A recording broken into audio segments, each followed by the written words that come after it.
Bring out the talent. Bring out the talent. Bring out the talent.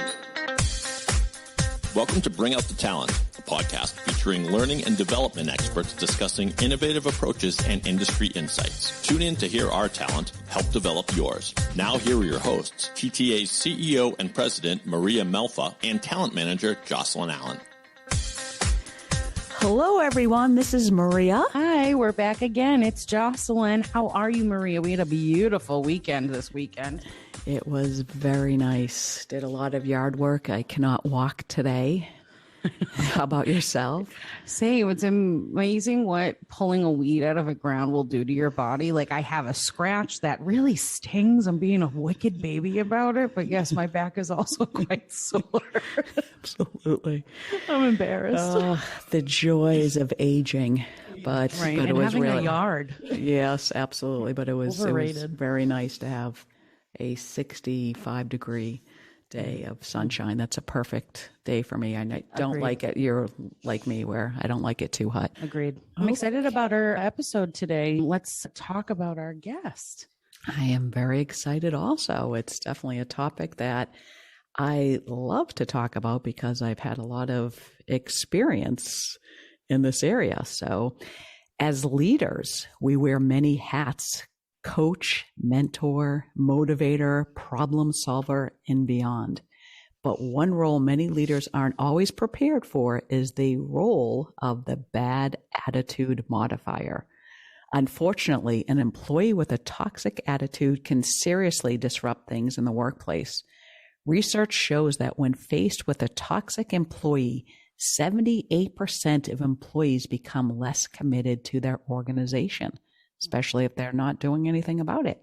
Mm-hmm. In today's episode, we dive into the importance of addressing a bad attitude in the workplace and how to tackle this issue head on. To help answer these questions, we speak with Lisa Harrison. Lisa is a diversity and human resource consultant with over 85 years of experience. Actually, Lisa only has 20 years of experience. I just thought I'd throw that in. Welcome, Lisa. Thank you. I'm so thrilled to be here. I mean, and Lisa, we have to say you look great. 85 years of experience in HR. I mean, that's quite an accomplishment. I know what that can do to a person, resilience-wise. So you should be proud of that alone. Maria, that threw me for a loop. I was like, absolutely. I got to start throwing those in. You should, right? Just to see if people are actually paying attention, including our guests. Because now, Lisa, you have to live up to that. So funny. Yeah, you have to talk about issues back in the 1920s. Tell us how things have evolved over the last 8 decades. Yeah. So, as I mentioned, this is definitely a subject that I could relate to because we started the training associates about 28 and a half years ago. And back in the days, I didn't realize how one negative attitude could really ruin the team or just permeate through the whole organization. And I know a lot of corporations will hold on to some employees because they are great employees. They get great work done. But if they don't get along with other people, it really can destroy an organization. And we have been crazy about finding the right people and making a lot of cultural changes as far as people being a culture fit over the last many years. And I must say, it's just, we really live and breathe this and have such a great team. But let's get started with you. Mm-hmm, absolutely. I mean, you make a great point, Maria, when you say that a lot of times the toxicity is allowed to kind of thrive in an environment because the people who are kind of supplementing that are really high performers. So Lisa, what if somebody is listening right now and saying, yeah, I've heard the same song and dance, but I want my company to thrive. Like, what do you do? Where do leaders start if the problem with the bad attitude is coming from somebody who does so well organizationally? Yeah. And I think that's something that's really common because I mean, it's more common than we think. And if you just think of look at the media and the political landscape that we've kind of been in for the last few years, we have been rewarding negative behavior. It has led to a lot of success for people on the mainstream. What's great about, I will say specifically for Massachusetts, is that there's so many workplaces that I work with in Massachusetts where there is a zero tolerance policy. And so sometimes when I come in to do trainings with places, they'll already say we have a zero tolerance policy for workplace harassment, for people who are bullies. How did we get here? What happened? And what can we do to correct it? So the reality kind of where we are right now at this current point in time is that it's not new news. We're in the midst of this great resignation. And what's happening is those high performers with a really toxic mindset are kind of, it's getting caught up with them because organizations are seeing, wow, people are leaving. And what has been happening is people aren't leaving organizations because they're not committed to the mission or because the organization isn't the right fit. People are leaving toxic work environments because they know at this point in time, they're going to be able to find a more inclusive environment than what they're currently. But it is common that the leaders don't typically see the toxicity coming from the high performers because they're high performers, because oftentimes they're bringing the organization in lots of money. They're making high profits. How they're doing it is not sometimes what we want to see in the workplace, but what typically happens and how it comes to light to management is when we start to see teams. I'm not just talking about like employees around this one toxic person. I'm saying like we're in a place and time where we're seeing teams of people resigning and you're left with this one toxic person. And what typically happens at that point is I get called in. So I started this work 20 years ago or I guess 2001, so over 20 years ago. And I started by doing diversity work and doing trainings with protected groups of employees. So when protected groups of employees leave the workplace, so for here in Massachusetts, we're talking about people of color, women, people with disabilities, and veterans. When they start to exit the workplace for other opportunities, then I'll get called in. People are saying we're losing all of these protected members. What's happening and how do we correct this? So what I usually do at that point is then start training because that toxic employee isn't going to change on their own. I have not ever seen that happen. Oftentimes people need training. People need to see, okay, here's what things could look like. And geez, like I've created all this negativity around me. And I think what had been happening, I will say, when I started this work 20 years ago, we weren't really talking about the groups of people. It would be like a person here or there. Years later, it'd be another person. And so that toxic employee was really thriving off the workplace environment because they weren't getting caught, because it wasn't something that the organization could relate in a good way back to that employee. But certainly it happens when it does happen, and I can get into this further, but training is really the first step. And the hope is during that training, there's some kind of awakening for that toxic employee to see, oh, wow, I've created all of these things. This has had a really negative ripple effect. While I might be successful, geez, I'm sitting in this cubicle and all alone at this point because everyone around me has left. It's an interesting point that you raise, Lisa, when you say that it has a trickle effect, which kind of leads me into my next question, is that one of the trickiest parts of managing an employee with a toxic mindset or attitude is preventing that attitude from actually spreading. So in your training, what are some of the ways that you give leaders as a way to tackle the issue at hand and prevent that spread? Yeah, it does. It definitely does spread. People try to catch it quickly. And so some of the things, what I talk to leaders about when I do these trainings is training and transparency, not just to have training, because what always happens whenever I'm doing any kind of anti-bullying training, workplace civility training, workplace harassment training, the first thing that people ask me at the first training is, what happened? Why are we here? Something happened. Like, people jump to that all the time. Something happened. And sometimes something did happen, regardless whether something happened or something didn't happen.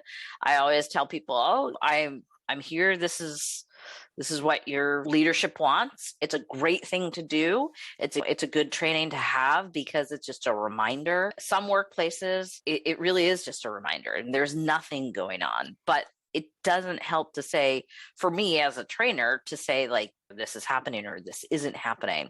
However, for leaders, when something really bad has gone down, it is really important to be transparent, because it makes other employees around that various situation feel safe and feel like something's happening. The worst thing is when an incident occurs and then people feel like, oh geez, this is getting swept under the rug, no one's talking about it. And once there's that kind of training and transparency, as it starts to, like you said, start to seep into other team members, and other team members are thinking, oh geez, I'm going to be part of this bullying ring, they'll think twice. Okay, leaders are talking about this. People are calling out our behavior. If you can get it early, sometimes that's really good. And there are times when you can't, or when people don't really care. I've trained sometimes when there are a group of people and they're in the training kind of saying things that they think are funny during the training, saying things that they believe like, oh, this is just a joke. But you can really see at that point kind of the influence that they're having over others. And the nice thing I would say about where we are right now is that leaders are starting to see this has a really big impact on the organization. So I was reading this study recently, and it was really interesting because it was saying that two of the top most toxic attributes were disrespect and non-inclusivity. And the non-inclusivity is the main reason why I do this training. When people are starting to feel like, oh geez, as a person of color, as a LGBT community member, as someone who is a veteran or a person with a disability, I am feeling bullied in the workplace. This isn't the place for me. Not only am I going to exit this workplace, but I'm now going to tell all of my community members that, oh, if you're gay, this is not the place to go. If you are a person of color, don't work here. So organizations and leaders are really starting to pay attention to this. And I do believe that kind of transparency around talking about, we are a workplace that's committed to inclusivity. We're a workplace that wants to celebrate this and not have people feel bullied when they come to work. And that kind of conversation is how we kind of flip the toxic mindset on its head and say, like, okay, we're going to start to spout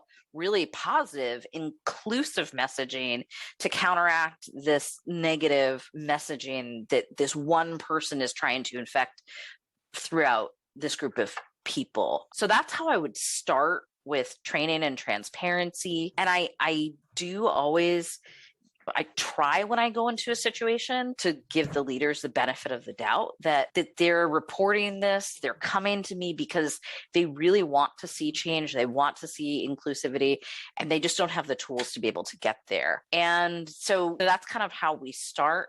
Another thing that I think is really important, one other concrete suggestion that I often give leaders and that I will work with organizations on, is to do a 360 review. Those are always really important. So what that looks like is, not only is it the manager of that bully who's going to give some feedback, but it will be the coworkers, it will be colleagues, it will be people who've worked on projects with that person to say, okay, yeah, this person geez, this person had really negative behavior when they were working on this project. This person tried to get me in on this behavior and was saying X, Y, and Z about employees. So that way you have this all around feedback that you can talk with that person about. It's always my hope that once that feedback is given and you can sit down and have a really transparent conversation with that bully, that the bully says, wow, I had no idea that I was talking in such a way that was impacting people.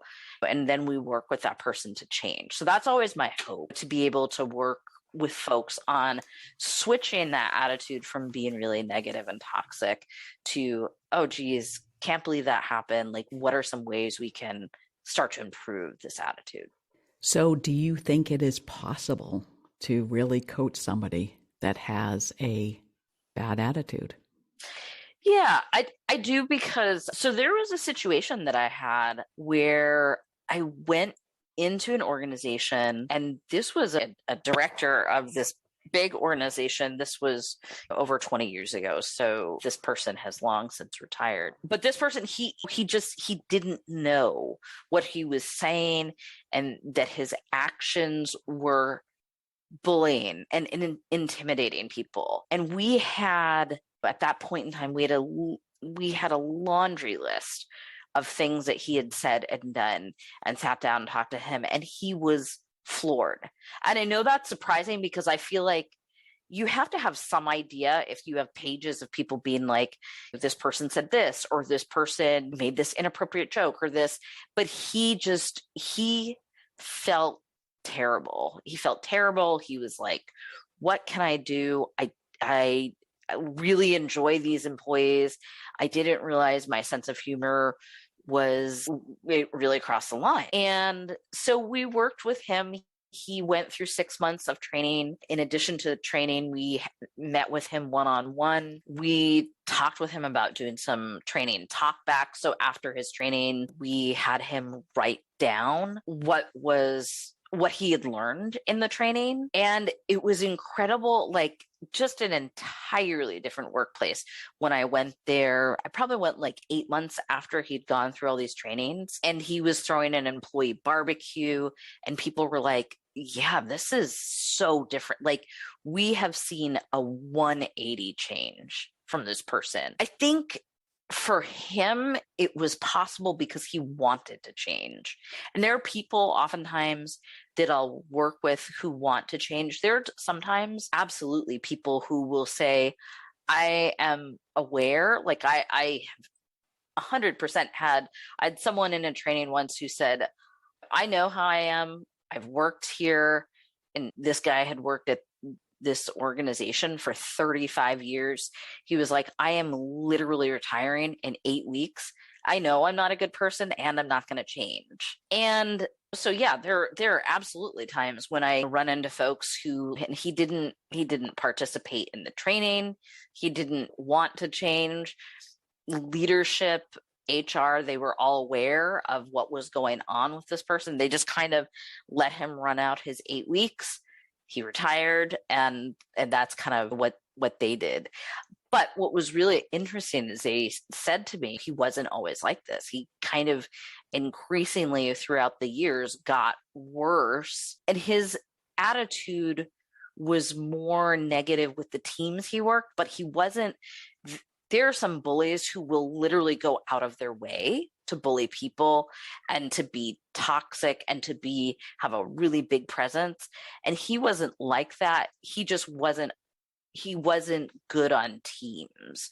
So we just didn't have enough information to let him go or do something more punitive with that type of person. And so we kind of sat down after the training, after he wasn't participating, and leadership said, he's leaving in 8 weeks. Let's just ride this out. He was sitting at that point completely by himself so that he wasn't impacting others. And so that was an interesting thing to do. But I think had it been a different time and he had no plans of leaving, yeah, I would say there are times when I've kind of hit a roadblock. But I do believe I use that story of the gentleman who changed, because I do believe that can happen. I do believe 100% there are times when people just don't know and want to commit and can put all their energy into being better rather than to making people's lives worse. So this particular gentleman, what did you do to coach him? How long did the process take?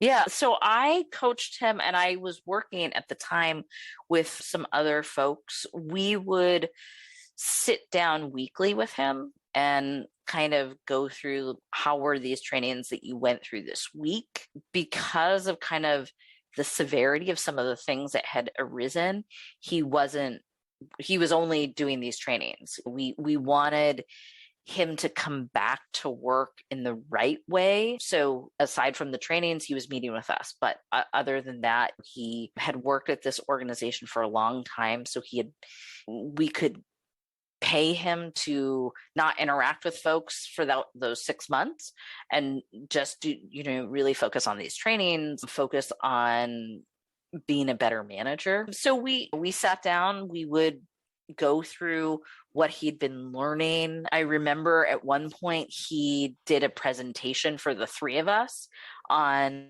it was really like a teach back, stuff that we as trainers knew, but what we liked about that was it wasn't just, I'm going to read you these slides that I saw today, because this was before PowerPoint. So these were like overhead slides. So he really had to actually sit down and take notes, because he wasn't getting any paper notes of what was happening. And we could tell by his remorse, we could tell when we sat with him and the amount of times that he just felt terrible. He even got many times to the point of crying and just feeling like, geez, I can't believe I said or did this. I had no idea that this was something I shouldn't have done. So it was really kind of to gauge and see his attitude and to see how he was feeling about these trainings. Was he willing to go? He was very willing.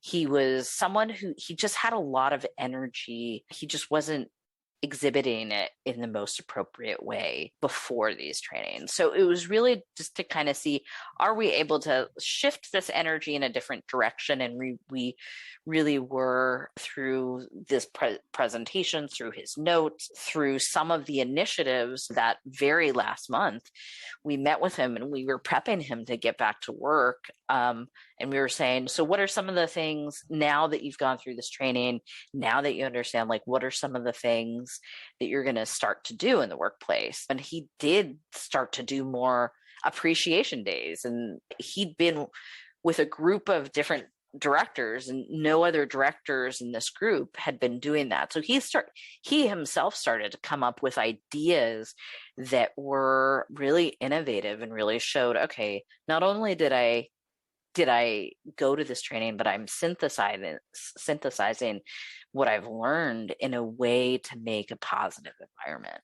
Great, Lisa. Thank you. And it brings up an interesting flip perspective where you're saying the reason why this was successful was because he wanted to change. So what about the manager who is doing the right thing and investing the time to make a change, but the coachee per se, who is the person creating this negative environment, isn't buying into it, isn't seeing the issues at hand and making the change? What are the next steps there? Simply put, are there two options? You invest more or you let them go? Yeah. So, and that's happened. That has absolutely happened, where I've worked with, I went into a situation where there were ringleaders. So there was this one person, and he had kind of negatively impacted another person. They were these two ringleaders. So it was such a difficult scenario because they were being very overt about the bullying, not only in the workplace, but during this training. So we worked really long and hard with this group. So we separated the ringleaders. One thing that I always talk to folks about not doing is, sometimes people think if you're working in a big company who has different branches, oh, I'm just going to transfer this person to another branch. And they're going to keep bullying because you've done nothing but transfer them and you haven't given them skills to change. So what I would say is when we separated these folks, when they were in different areas of the office, different teams working with different people, with one of them, the bullying continued. And we did all of the same stuff. We did one-on-one coaching. We put him through training. We had him do a teach back that was so clear in his apathy that he wasn't learning anything. He didn't want to change. He thought it was stupid.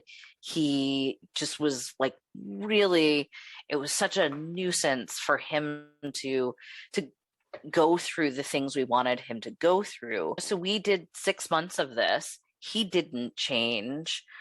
His behavior actually, which was strange, ended up getting worse. So with people, I always say we want to try our best to be able to see change. And this was so clear that that wasn't happening. We worked for 6 months with him, but 6 months before that, the manager had worked with him. So at that point, we did have to resort to this organization's protocol for employee discipline. So we did have to have the manager. We had several levels of managers involved, issuing a verbal warning, then a written warning. It was clear things were getting worse. And then there was just a kind of the straw, this last event that he knew, he intentionally knew was not the right thing to do. And so at that point we had to terminate. And there are times when that happens. It's never what I like to see happen. It's never what the managers want to see. We always want to see that people want to change, but it was so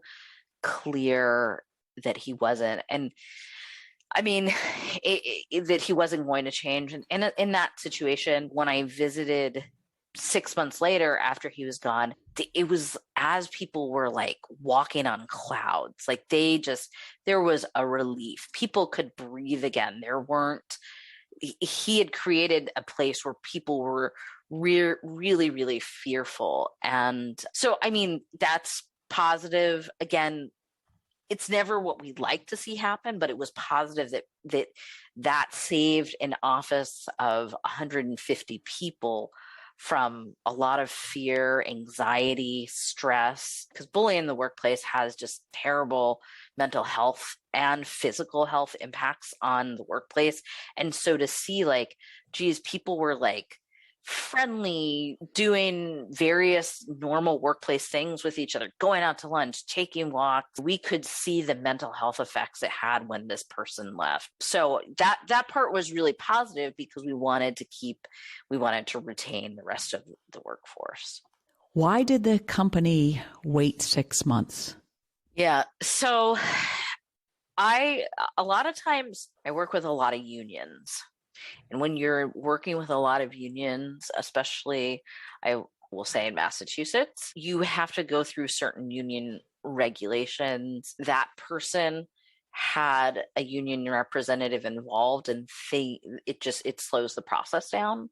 And I know management wanted to respect the way that the process was running. So it wasn't that we were, that folks didn't want to see a faster process. It was just kind of logistics at that point with all the different people who had gotten involved with his team of people being on the same page with our team of people. So it was really just kind of a logistical situation. I can see at that point too, it becomes maybe a problem for other employees to see that much time invested on somebody who is clearly not going to change. So, I mean, you do what you have to do, right? It doesn't always end up in the best possible outcome, but the results of it, like you said, at least they created a positive environment after realizing that this wasn't going to change in any way other than removing the problem from its environment. Lisa, can you give us an example of what an action plan might look like? Starting with a one-on-one conversation. Sometimes, if you have folks who are really willing to listen and learn, this is great. Because sometimes you can sit down and say, we're concerned because of this. And it's really interesting because when we were not in a virtual environment, things such as there was a situation that to me, well, I don't need to share how I felt about it, but a bunch of employees were really concerned because one of their managers, and this happens more often than not, that in the lunchroom, when you're not virtually or remote, people talk about what they have for lunch. And there was this one supervisor who was just terrible about what people were eating. And she was body shaming. She was just saying really inappropriate things. And so I started by a one-on-one conversation. She literally had no idea. And she was like, oh my gosh, this is terrible. So that's kind of the first step in the action plan, because if someone is like, whoa, this is really bad, it may or it may not constitute workplace bullying. And if someone can commit to that change right away, or like this woman said, what can I do? Or their trainings, or I want to be a better person. So we worked on that action plan together. That's awesome. That you want someone like that who's willing to kind of see and change. But in a situation where maybe a large group, like the director, that example, that was a really big office of like 200 people who were impacted by this one person. Yeah, we put an action plan together. That was doing training. After the training, it was having these one-on-one conversations with us. But more recently, in the kind of in the world that we're in now, one thing that we suggest that I work with people on is, so once people have gone through the 6 months, the 3 to 6 months of training, because that's what I always say, there's a 3 to 6 month track that people can go through these trainings, especially if it's a director, someone who's in a lot of power. I always think it's really great if a lot of people are impacted, and if once that person starts to change and really take in the good information on how to create an inclusive environment, then I suggest that we co-train, that this person gives a presentation to their group of employees, so that their employees see, wow, okay, like this person, not only did this person just go through this training, but now this person has really taken in this material and is training it to us and is owning up to some of the behaviors that we saw. Another route within the action plan would also be to write an article for the company on the benefits of creating an inclusive workplace. I think what that shows is, again, going back to that inclusivity and disrespect being the two top things why people leave a toxic environment. If someone can write an article rather on, here are the benefits of an inclusive workplace, and people start to see, wow, so this person really has changed. This person's gone through 6 months of training. They're writing this article for one of our newsletters on this. This is great. And then I would say after that, you have to then meet. I recommend for the action plan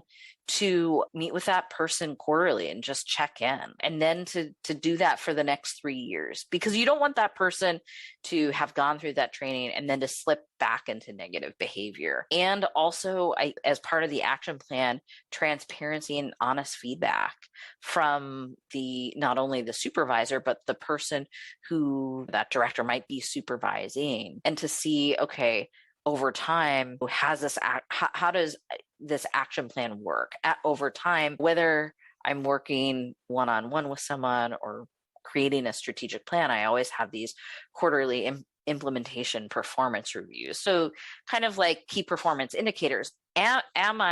Is this person changing? How are we measuring the change? What are some things that we can do if we're not seeing enough change? If we're seeing, okay, this person was working with this group of people, now they're not. So let's start to change their performance indicators to be appropriate to this point in time because they're working with another group of people. So I believe that the action plans work really well. And again, you have to be with someone who is, sometimes I've worked with someone who was so committed to the mission of the organization that he wanted to change. It wasn't as though, what was really interesting is he wasn't necessarily changing because of the people around him.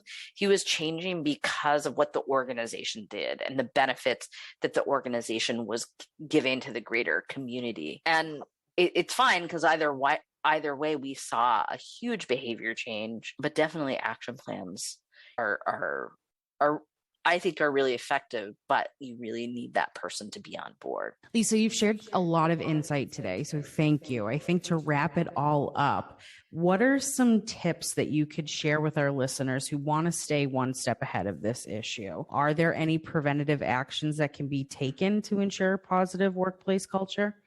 Yeah, I mean, definitely positive workplace culture is set by tone. And one of the things that I talk to leaders about in terms of tips, listen all the time, be an active listener. So don't just listen to listen, like make sure that you're taking that in and saying, like what I oftentimes, whenever I'm doing a training on the power of listening and active listening, is to say, okay, so what I hear you saying is this. I just want to make sure I'm getting it right, to synthesize what you've heard back to that person. So being an active listener, be aware, take notice. Take notice that once you start to see people leaving the workplace, or if you start to hear that folks are not as engaged, or start to hear the little grumblings of people who are like, geez, I'm not sure if this is the type of place for me, be aware, take notice, do something. Catch it sooner rather than later. Set the tone for creating an inclusive environment. That starts with you. It starts with your languaging. It starts with the mission. It starts with the types of positive things that you have around the office. What do your pictures in your office look like? What's the marketing around the office? Is it positive? Is it funny? Is it something that's engaging? Make sure that all of your marketing is really inclusive and encouraging of a productive environment. No blaming or shaming. That's huge. I say that all the time in my trainings. Don't blame or shame yourself. Don't blame or shame others. So if you start to see something, just call it out, see what little changes can be made, and to commit to small acts of kindness and positive attitudes. So just the small things, the everyday things. You'll notice you're in a good workplace if when you go to the other room, someone says, oh, can I get you a glass of water? I'm heading over to get some water. Oh, you know what? I'm heading out to lunch. You want me to pick something up for you? So set the tone for a positive attitude, and a place where you can have good conversations and you're not excluding people or excluding groups of people. Also, as a leader, you want to set the tone to create an environment where people will come in and trust you.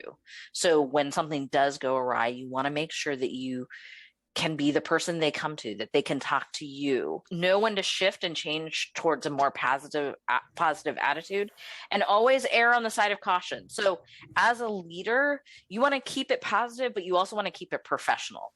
So I always tell people that sometimes people are thinking, well, should I do X, Y, and Z for a Christmas party or for a holiday party rather? And think about it. Think about the implications of what you want to do. Is it positive? Is it going to include everyone who is here? How can I be more inclusive, stay upbeat, be a leader that is someone who some folks will want to come to and trust? So those are the main tips really that I have, but it's definitely possible we see it all the time, places that are creating really inclusive, positive environments. So definitely possible. All right. Lisa, thank you for an amazing episode. But now we come to a really, really fun part of the show, which is the TTA 10. David? It's the TTA 10 final questions for our guest. All right, Lisa. So as I talked to you about before we got the episode started, we have this fun little segment called the TTA 10. I've got 10 random questions I'm going to ask you. They're all really fun, very playful, nothing to put you on the spot too bad, I hope. But the goal is that you will get all of these questions answered in 90 seconds or less and become a TTA champion. If not, well, we'll address that when we get there. Okay? But hopefully we result in another TTA champion here. David? We have 90 seconds on the clock. So whenever you're ready, Jocelyn. All right, Lisa. What TV show do you always recommend for your friend's next binge? Parks and Rec. Good one. What is 13 plus 6? 19. What was your favorite subject in school? English. What was your least favorite subject in school? Science. If you were a superhero, what would your superpower be? Flying. What's your most favorite place that you've ever traveled to? Columbia. Columbia. What's your favorite reality TV show? Masked Singer. Pancakes or waffles? Pancakes. If you could pick a new career today, what would you choose? I don't know. Actor. I don't know. No, athlete. Tennis player. A tennis player. All right. Well, that's our 10. I must say that was probably like way under 90 seconds. It had to have been. But David, what's the official rule? No drama here. We might have a new record with a time of just 50 seconds. Wow. You, Lisa, are indeed a TTA 10 champion. Outstanding. Stand by for your salute. Lisa, you are a TTA 10 champion. You may shout this news from the rooftops, dazzle your friends at cocktail parties, and include it on your resume. Now that you have achieved this coveted honor, you will be respected and loved by captains of industry, heads of state, social media influencers, and Uber drivers. The sun will shine brighter for you, food will taste better, and life will have new meaning. Congratulations, Lisa. You are a TTA 10 champion. All right, Lisa. All right. Highest accolades and approval from all the most important people, your Uber drivers. Shout out to all the Uber drivers. You guys are doing hard stuff out there. So I don't want anybody hating me for that. Well, thank you so much, Lisa. We really appreciated you being our guest at Bring Out the Talent. Thank you. Thanks so much for having me. For more information on Lisa and how to bring a positive workplace culture to your organization, visit us at thetrainingassociates.com. We'll see you later.